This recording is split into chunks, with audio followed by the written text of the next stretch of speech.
오늘 하나님께서 주신 말씀입니다. 신약성경 에베소서 5장 1절에서부터 14절까지 말씀입니다. 신약성경 에베소서 5장 1절에서부터 14절까지 말씀 다 찾으신 줄 알고 한 절씩 교독하고 마지막 14절은 합독하도록 하겠습니다. 제가 먼저 읽겠습니다. 그러므로 사랑을 받는 자녀같이 너희는 하나님을 본받는 자가 되고 께서 너희를 사랑하신 것 같이 너희도 사랑 가운데서 행하라. 그는 우리를 위하여 자신을 버리사 향기로운 제물과 희생 제물로 하나님께 드리셨느니라. 음행과 온갖 더러운 것과 탐욕은 너희 중에서 그 이름조차도 부르지 말라. 이는 성도에게 마땅한 말이라. 누추함과 어리석은 말이나 희롱의 말이 마땅치 아니하니 오히려 감사하는 말을 하라. 너희도 정녕 이것을 알거니와 음행하는 자나 더러운 자나 탐하는 자 곧 우상 숭배자는 다 그리스도와 하나님의 나라에서 기업을 얻지 못하리니 누구든지 헛된 말로 너희를 속이지 못하게 하라. 이로 말미암아 하나님의 진노가 불순종의 아들들에게 임하나니 그러므로 그들과 함께하는 자가 되지 말라. 너희가 전에는 어둠이더니 이제는 주 안에서 빛이라. 빛의 자녀들처럼 행하라. 빛의 열매는 모든 착함과 의로움과 진실함에 있느니라. 주를 기쁘시게 할 것이 무엇인가 시험하여 보라. 너희는 열매 없는 어둠의 일에 참여하지 말고 도리어 책망하라. 그들이 은밀히 행하는 것은 말하기도 부끄러운 것들이라. 그러나 책망을 받는 모든 것은 빛으로 말미암아 드러나나니 드러나는 것마다 빛이니라. 다 같이 읽겠습니다. 그러므로 이르시기를 잠자는 자여 깨어서 죽은 자들 가운데서 일어나라. 그리스도께서 너에게 비추이시리라 하셨느니라. 아멘. 오늘 하나님께서 주신 말씀인 에베소서 5장 1절에서부터 14절까지 말씀을 가지고 믿음을 실험하라 라는 제목으로 하나님 말씀 잠시 나누도록 하겠습니다. 최근에 OTT 플랫폼 중에 하나인 넷플릭스, 그 넷플릭스에서 이런 드라마가 하나 나왔죠. 지옥이라는 드라마입니다. 아마 여기서 처음부터 끝까지 보신 분도 있을 거고 중간에 좀 잔인해서 못 본 분도 있을 텐데요. 저는 개인적으로 이 드라마를 보고 이 종교 영화가 주는 압박과 부담감을 저 혼자 너무 많이 느꼈던 것 같습니다. 참 여러 가지 생각이 들더라고요. 여러 가지 장면들이 있습니다. 그리고 참 기억에 많이 남았는데 그중에서 제가 가장 인상 깊게 봤던 장면은요, 마지막 회 거의 끝부분에 그 새 진리회라는 그 이단 종교단체의 사도가 있죠.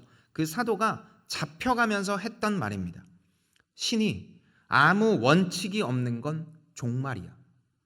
신이 아무 원칙이 없는 건 종말이야. 신은 정의로워야 돼. 그 정의라는 원칙에 맞춰서 상대방이 아무 무엇을 해도 관계없이 무조건 움직여야 된다고 믿었고, 그런데 그 원칙이 흔들리자 크게 흔들리는 장면은 아주 전형적인 이단에서 나오는 장면이라고 할 수 있습니다.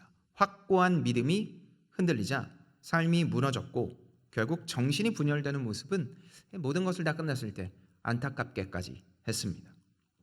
자, 원칙이 없는 신이 원칙이 없다라는 건 종말이다라고 이야기를 하는데, 자, 그렇다면 우리는 원칙이 있습니까? 다른 명제를 도출하는 기본 논제인 원칙, 이 원칙은요 중요하고 흔들림이 없어야 됩니다. 기독교도 원칙이 있습니다. 여러분이 기독교라는 것을 믿고 또 이것에 예배를 드리고 있는데 이것에 원칙이 있다는 겁니다. 기독교의 원칙, 기본적인 논제는 바로 믿음입니다. 그러면 제가 항상 묻죠. 무엇을 믿냐고. 제가 여기에 있는 저하고 제자훈련이나 1대1을 했던 지체들에게 일으켜 세워서 질문을 하고 싶지만 제가 차마 그런 것은 하지 않겠습니다. 혹시 대답 못하면 어떡해요? 자, 그래서 믿는다라고 이야기를 하는 것, 우리가 뭘 믿는다고 얘기를 합니까? 예수 그리스도를 믿습니다. 다시 말해 그리스도 대신 바로 그 예수가 그리스도이며 그분께서 십자가 위에서 죽으심으로 말미암아 우리가 죄의 용서를 받았고 용납을 받았으며 하나님의 자녀가 되었다라는 것을 믿습니다. 그리고 동시에 우리에겐 영원한 생명을 받았어. 그래서 이곳에 모인 자가 하나 된 영적인 가족이다. 이 부르심을 받았다는 걸 믿습니다. 그래서 우리의 용납과 그리고 죄사함 자녀받음과 그리고 한 가족, 새 가족으로 부르심을 받았다는 걸 믿는 게 믿음입니다. 그러니까 교회를 다닌다라는 게 믿음이 있는 게 아니라 이 사실을 믿는 게 믿음입니다. 이것이 우리의 원칙입니다. 누구도 이 사실이 아닌 것으로 이 자리에 모일 수 없습니다. 사람을 만나기 위해서, 경제적으로 좀 더 이득이 되기 위해서, 그래서 교회에 나오는 건 이 공간에 있지만 그 원칙에 위배된, 다시 말해 영적인 우리의 가족이 아닙니다. 개인적으로 제가 이전에 한 공동체에 있었던 일인데요, 한 청년이 교회에 들어와서 처음부터 참 열심히 일을 했어요. 다른 사람들은 사역이라고, 봉사라고 이야기를 하는데 제가 보기엔 일이었습니다. 그런데 이 청년이 너무너무 밝고 건강하게 사역을 하면서 영향력을 끼쳐가기 시작했습니다. 그러던 중 이 형제가 투자 이야기를 하기 시작한 겁니다. 그런데 이 투자라는 게 처음에 수익이 나기 시작하는 걸 보면 사람들이 혹하죠. 그래서 사람들이 투자를 하기 시작했어요. 그런데 사기치는 사람들은 대부분 그런가 봐요. 제일 처음엔 투자금을 주기 시작했어요. 몇백만 원을 투자하니까 그거에 상응하는 가치를 계속해서 주기 시작하고 결국 제일 마지막에 정말 큰 일을 하나 저지릅니다. 한 자매가 돈이 많았나 봐요. 5억이란 돈을 투자했습니다. 그런데 이 형제가 5억을 받고 그 다음 주부터 교회에 나오지 않기 시작했어요. 이 자매의 5억이 어디서 났냐면 자기의 첼로, 자기가 평생 동안 독일로 유학을 갔다 와서 자기가 함께했던 너무너무 초고가의 악기를 팔아서 투자를 했는데 그 형제가 사라진 거예요. 그로부터 몇 개월이 지난 뒤 그 형제가 잡혔는데 빈털터리가 돼서 잡아도 아무것도 받지 못하는 일들이 생겼습니다. 그 자매가 정말 너무너무 답답해하면서 목회자들한테 와서 그 얘기를 하더라고요. 어떻게 교회 안에서 이럴 수 있냐고, 어떻게 교회 안에서 이런 일이 일어날 수 있냐고 이야기를 하더라고요. 아무도 대답을 못했어요. 10여 명의 청년부 목사들이 그걸 보면서 속으로는 왜 돈을 투자했어? 라는 생각도 했지만 그 사람이 계속해서 보여준 신뢰를 가진 모습을 가졌기에 그 자매는 그런 투자를 했던 거예요. 그런 일들이 없는 것 같지만 비일비재하게 생겨나는 게 교회입니다. 원칙을 어기고 그리고 그 원칙이 아닌 걸로 교회에 들어와서 영향력을 끼치기 시작하면 결국 부작용이 난다는 걸 우리는 너무나 잘 알고 있습니다. 자, 그런데 우리는 여기서 한 가지 질문해 볼 필요가 있습니다. 그렇다면 여러분도 우리도 모두 이게 정말 원칙입니까? 김의정 목사가 수없이 외치니까 야 저게 지금 교회의 원칙인가 보다 라고 여기며 살아가고 있지 않냐라는 질문입니다. 목회자의 이야기니까 크게 다른 것 같지 않고 틀린 것 같지 않으니까 내가 믿어줄게 라는 생각으로 이 교회에 나와 이 예배당에 앉아있지는 않냐라는 겁니다. 그렇다면 어떻게 해야 이 개인의 외침으로 멈추는 게 아니라 우리의 원칙이, 그래서 예수 그리스도의 죄사함과 그리고 용납받은 자녀됨과 그리고 우리의 새 가족으로 뭉쳤다라는 게 우리의 원칙이 될 수 있을까요? 바로 오늘 우리가 읽은 이 본문이 바로 그와 같은 이야기를 하고 있습니다. 믿음이 원칙이라는 것은 아닌데 누군가의 외침을 듣고 들은 다음에 괜찮네라는 판단 정도가 아니라 그 외침이 우리의 원칙이 될 수 있냐. 수천 년 동안 이어온 이유가 바로 오늘 이 본문에 나타나 있습니다. 요즘 우리는 오미크론이라는 정말 듣도 못한 또 다른 코로나 바이러스가 우리의 삶을 괴롭히고 또 어렵게 하고 있습니다. 저도 비교적 수많은 나라에 돌아다녀 봤고 수많은 나라를 경험해 보면서 많은 국적의 사람들과 이야기해봐서 경험이 꽤 많다고 생각했습니다. 사회적으로도 꽤 여러 가지 일들을 했으니까 괜찮겠지 싶었는데 저는 태어나서 이렇게 혼란스럽고 이렇게 아무것도 결정하지 못할 것 같은 시대는 처음 살아봅니다. 모든 것이 처음이라 막막하죠. 이런 시기에 왜 하나님은 우리에게 이 말씀을 주셨을까요? 오늘 주신 말씀을 통해 지금같이 모든 것이 혼돈인 시기에 우리의 원칙되는 믿음이 무엇인지 아는 것을 넘어 진짜 우리의 원칙이 되고 우리의 삶의 기준이 되는 방법이 무엇인지 알아가는 귀하고 복된 시간이 되었으면 좋겠습니다.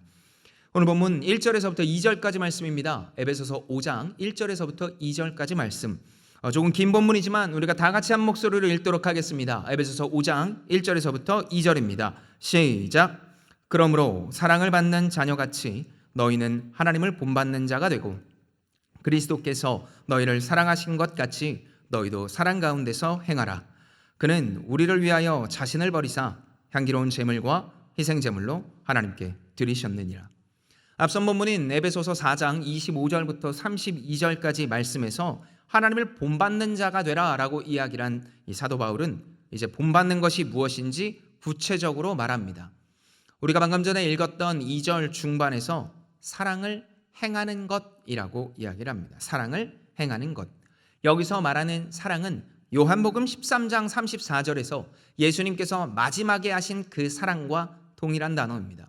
예수님께서 십자가에 못 박혀 죽기 전 이렇게 말씀하시죠. 새 계명을 너희에게 주노니 서로 사랑하라. 내가 너희를 사랑한 것 같이 너희도 서로 사랑하라. 서로 사랑해야 되고 그 사랑을 실천하라고 이야기를 합니다. 사랑을 행하는 것, 그것이 하나님을 본받는 것이며 하나님의 자녀로 살아가는 것입니다. 자, 그렇다면 어떻게 하는 것이 사랑을 표현하고 행하는 것일까요? 개인적으로 선한 행동이나 자선 사업을 하는 것이 선한 행동은 아닐까라고 생각하지만 조금 긴 본문이지만 이어지는 본문 3절에서부터 7절까지 사도 바울은 그것을 이렇게 먼저 이야기합니다. 대표적으로 3절부터 4절을 보면 음행과 온갖 더러운 것과 탐욕은 너희 중에서 그 이름조차도 부르지 말라. 이는 성도에게 마땅한 바니라. 누추함과 어리석은 말이나 희롱의 말이 마땅치 아니하니 오히려 감사하는 말을 하라. 음행과 온갖 더러운 것과 누추하고 어리석은 말과 희롱을 하지 말라고 이야기를 합니다. 당시 1세기 에베소 지역은 성적으로 아주 문란한 지역이었습니다. 성창이라고 해서 이방신을 섬기는 성전 안에 창기를 두었습니다. 그래서 그런 창기와 성관계를 하면 그 신이 기뻐해서 자신의 원함을 이룰 수 있다고 믿었습니다. 그러다 보니 여성에 대한 희롱 섞인 이야기가 사회 전반적으로 퍼져 있었고 항구이다 보니 그런 것들은 급속하게 퍼지기 시작했습니다. 주변에서 계속해서 그런 사람과 만나고 또 그런 상황에 익숙해지다 보니 나도 어쩔 수 없다라고 이야기를 하며 수많은 성도들이 그처럼 행했습니다. 하지만 사도 바울은 이런 모습이 옳지 않다고 이야기를 합니다. 왜냐하면 이것은 하나님의 자녀들의 모습이 아니기 때문입니다. 성관계를 통해서 신을 감동시킬 것도 아니고 남들이 하니까 어쩔 수 없다고 이야기를 하면서 더는 그것조차도 아니라고 이야기를 합니다. 이런 태도는 하나님의 자녀의 모습이 아니라고 하죠. 그렇다면 사랑을 나타내는 것, 가장 먼저 하지 말아야 될 것을 이야기하고 나서 이제 사도 바울은 이것이 어떻게 해야 되는 것인지, 그러니까 너희들의 사랑을 행한다는 것은 하지 말아야 될 것 말고 또 진짜로 해야 될 것이 있는데 너희들은 이것을 해야 된다라고 이야기를 합니다. 조금 긴 내용이지만 8절부터 10절까지 내용에 이렇게 이야기를 하죠. 너희가 전에는 어둠이더니 이제는 주 안에서 빛이라. 빛의 자녀들처럼 행하라. 빛의 열매는 모든 착함과 의로움과 진실함에 있느니라. 주를 기쁘시게 할 것이 무엇인가 시험하여 보라. 너희들이 가장 먼저 빛의 자녀 그리스도 예수를 믿는 자들임을 굳건하게 기억하라고 이야기를 합니다. 요한복음 8장 12절에 보면 예수께서 또 말씀하여 이르시되 나는 세상의 빛이니 나를 따르는 자는 어둠에 다니지 아니하고 생명의 빛을 얻으리라 라고 이야기한 것처럼 내가 빛이다라고 예수님이 말씀하셨습니다. 그러니까 그분을 믿는 자는 빛의 자녀이고 그것을 믿는 자는 작건 크건 그 믿음이 크건 작건 관계없이 무조건 동일한 주의 자녀이고 빛의 자녀라고 이야기를 합니다. 그리고 그의 빛의 자녀는 무엇으로 사랑을 나타내라고 이야기를 합니까? 바로 시험. 10절 가장 마지막 절에 나오는 시험이란 단어로 하나님의 사랑을 나타내라고 이야기를 합니다. 영어로 테스트라고 쓰입니다. 여러분, 우리가 테스트라고 하면 이게 진짜 맞는지 아닌지 자칫 하나님이 진짜 맞는지 아닌지 확인해 보라는 것 같지만 사실 여기서 말하는 이 시험은 목적이 맞는지 방법이 맞는지 스스로 확인해 보라는 뜻입니다. 그러니까 지금 빛의 자녀들이 해야 할 사랑은 시험, 다시 말해 하나님께서 얘기한 대로 사는 게 맞는지 아닌지 실험해 보라고 이야기를 합니다. 마치 과학의 결과나 통계 수치를 위해서 내가 노력하고 해보는 것처럼 그래서 이런 공식을 가지고 이렇게 대입해 봤더니 이런 결과가 나왔어. 그래서 나는 이걸 믿고 이 공식이 나한테 필요하다는 걸 알게 됐어 라는 과정처럼 지금 너가 빛의 자녀로 살아가냐 그리고 이렇게 살아야 된다는 걸 알았느냐 그렇다면 그것을 듣고 깨달음으로 그치는 것이 아니라 실험해봐라. 그 땅에서 실험해보라라고 이야기를 하는 겁니다. 그리고 그 경험은 어떻게 하는 겁니까? 많은 사람들이 실험이라고 이야기를 하면 방법도 필요하고 전제도 필요한데 그럼 도대체 어떻게 하는 게 하나님의 실험이 될 수 있냐? 바로 오늘 본문 11절에 이렇게 이야기를 합니다. 너희 열매 없는 어둠의 일에 참여하지 말고 도리어 책망하라. 책망하는 것이 곧 실험을 참가하고 행하는 겁니다. 책망이라고 이야기하니까 혼내는 것 같고 사람들과의 관계를 틀어지게 만드는 것 같지만 책망은 질책이 아니라 설득하다, 보여주다라는 뜻을 가집니다. 세상에 맞다고 하지만 하나님이 아니라고 한 부분은 과감하게 아니라고 이야기를 하는 겁니다. 그리고 과감하게 하나님의 길을 선택해야 됩니다. 그런 선택으로 인해 예상치 못한 어려움이 분명히 태어날 수 있고 생길 수 있습니다. 그러나 그것을 향해 그 내 삶의 간증거리로 여기고 이것을 이기게 하신 하나님, 우리가 계속해서 시편에서 보는 것처럼 하나님이 돌보시고 우리의 눈높이에 맞춰 인도하고 계신다는 것을 내 입술로 고백하게 되는 그 경험이 지금 이것을 믿는 빛의 자녀들에게 필요하다라고 이야기를 합니다. 당시 에베소 교회 성도들은 다수가 노예였고 세력도 미천하고 미비했습니다. 그럼에도 불구하고 그들이 에베소 지역에 껄끄러우면서도 명확한 색을 나타낼 수 있었던 이유는 당시 수많은 사람들은 희롱에 익숙하고 자신의 마음대로 살았지만 그것이 잘못했다고 질책했기 때문입니다. 단순한 질책이 아니라 그렇다면 그것이 아니라면 이 길이 맞다고 이야기를 하며 그것을 실험했기 때문입니다. 하나님의 길을 걸으며 참된 진리를 전하며 살았기 때문입니다. 불편하고 어렵지만 분명한 길을 걸었던 사람, 그 사람들이 교회의 성도요, 바로 그것이 믿음 있는 자라고 말씀하고 있습니다. 그리고 이것은 오늘 우리에게도 동일하게 적용됩니다. 우리의 시선을 설교의 가장 앞으로 돌려봅시다. 이것이 목회자의 외침이 아니라 진짜 이 믿음이 우리 공동체의 원칙이 되려면 더 많은 사람들이 훈련을 받고 더 많은 사람들이 예배에 나오는 것이 아니라 지금 이 자리에 있는 사람들 하나하나가 정말 그게 맞는지 살아내야 됩니다. 여러분의 삶의 자리에서 내가 가진 그 믿음을 실천해 볼 수 있어야 된다는 겁니다. 혼돈의 시기일수록 원칙이 있어야 된다고 이야기를 합니다. 그런데 그 원칙이 세상에선 돈이라고 얘기를 하고 직업이라고 얘기를 하고 관계와 명예 등등 세상 것이라고 이야기를 할 때 Divine No라고 외치며 진짜는 바로 하나님이다. 하나님의 길이다. 그래서 우리는 묵묵히 이 길을 걸어간다라고 이야기를 하는 자들이 각자의 처소 속에서 있을 때, 그래서 그것을 이겨나가는 성령의 놀라운 은혜가 내 삶에 있을 때, 그래서 그것이 내 주변 사람들에게 간증으로 드러날 때 비로소 우리의 공동체는 믿음으로 거듭난 공동체, 그리고 믿음이 원칙이 되는 공동체가 될 수 있을 겁니다. 혼돈의 시기일수록 믿음을 붙잡아야 됩니다. 그것이 세상과 다름입니다. 그렇게 믿음으로 살아갈 때 그 삶이 우리의 것이 되며 그렇게 우리가 하나된 원칙 아래 모이게 될 것입니다.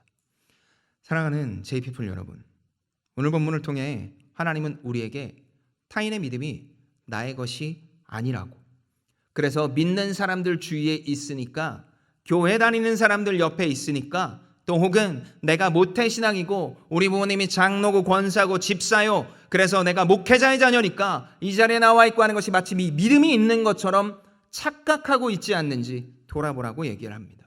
그리고 그것은 이토록 혼란의 시기에 더욱더 선명하게 나타나야 된다라고 말씀하시고 있습니다. 각자의 자리에서 이런 믿음의 실험이 나타나야 됩니다. 내 믿음이 진짜인지 도전해 보아야 되며, 그리고 그 믿음의 실험으로 말미암아 좌절됐지만 일으키는 하나님의 놀라운 은혜, 그래서 우리의 입술 속에 정말 예수가 그리스도다, 그 그리스도를 믿음으로 말미암아 내 삶에 성령께서 이렇게 일하신다라는 고백이 흘러 넘쳐야 됩니다. 사도 바울은 이것을 로마 교회에 향한 편지인 로마서 12장 1절에 이렇게 말을 합니다. 그러므로 형제들아, 내가 하나님의 모든 자비하심으로 너희를 권하니 너희 몸을 하나님이 기뻐하시는 거룩한 산제물로 드리라. 이는 너희가 드릴 영적 예배니라. 사도 바울이 극도의 어려움과 그리고 세상 풍파에 휘둘리고 있는 로마 교회를 향해 이야기를 하는 이 12장 1절의 고백이 우리의 고백이 되어야 됩니다. 내년 어떤 일이 어떻게 일어날지 모릅니다. 우리의 삶에 어떤 일이 어떻게 일어날지 몰라 어떻게 살아야 할지 모르겠다고 지금까지 쌓아놓은 경험이 다 사라질 것 같습니다. 그래서 누가 그러더라고요. 그래서 기술이 필요한 거 아니냐고. 여러분, 그 기술도 영원할 것 같습니까? 인간은 시편 62편 9절에 이야기하는 것처럼 우리가 가진 건 하나님 앞에 다 입김입니다. 하나님 울면 다 날아갑니다. 건강도, 돈도, 외모도, 그 어느 것 하나도 이것을 가질 수가 없기에 우리의 진리 되시는, 우리의 길 되시는, 길이요 진리 되시는 그 예수 그리스도를 믿는 참된 믿음만이, 그리고 그 믿음을 실행해 보는 것만이 우리의 삶의 길이라고, 또 우리가 가야 될 길이라고 이야기할 수 있습니다.